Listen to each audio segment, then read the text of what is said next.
दोस्तों, जैसा कि मैंने आपको कल बताया था कि हम लोग जा रहे हैं बुआ जी के घर। तो आज सुबह सुबह हम निकल आए बुआ जी के घर के लिए। अब वाहन से जा रहे हैं तो उसमें ईंधन तो लगेगा ही, तो फिर हमने ईंधन डलवाया अपने वाहन में। हम पहुंच गए उमरिया, क्योंकि यहीं पर है बुआ जी का घर और ये है वो अल्टीमेटली टास्क जिसके लिए हम आए हैं। तो ये जो चतुर्थी का उपवास है वो 4 महीने तक किया जाता है। जो अमावस्या की जो चतुर्थी होती है तब से स्टार्ट होता है और दीपावली के बाद वाली जो चतुर्थी होती है तब तक किया जाता है। 4 बुआ जी की पूजा करने के बाद फिर हम लोगों ने सबने पूजा की।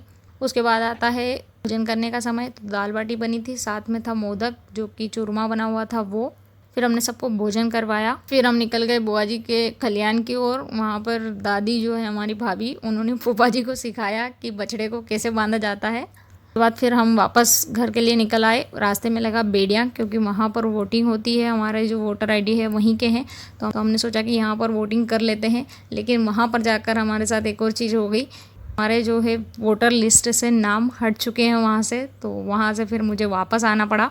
लेकिन वहाँ पर मुझे मेरे बचपन के जो टीचर हैं साहिरा शेख मैम, वो मिल गए थे। तो थोड़ी देर उनसे बातचीत की। फिर बोलूंगी ना कि इन्होंने मेरे गाल पे से 4 उंगलियां उछाड़ी थी, मारूंगी ना किसी जमाने में। फिर मैं वहाँ से वापस आ गई।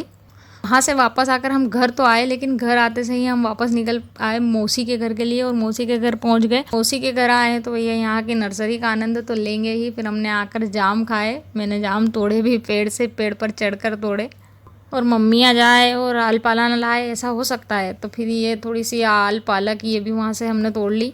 और एट द एंड मैंने खंडेलवाल की पेस्ट्री खाई। और मिलते हैं नेक्स्ट वीडियो में, तब तक के लिए बाय बाय।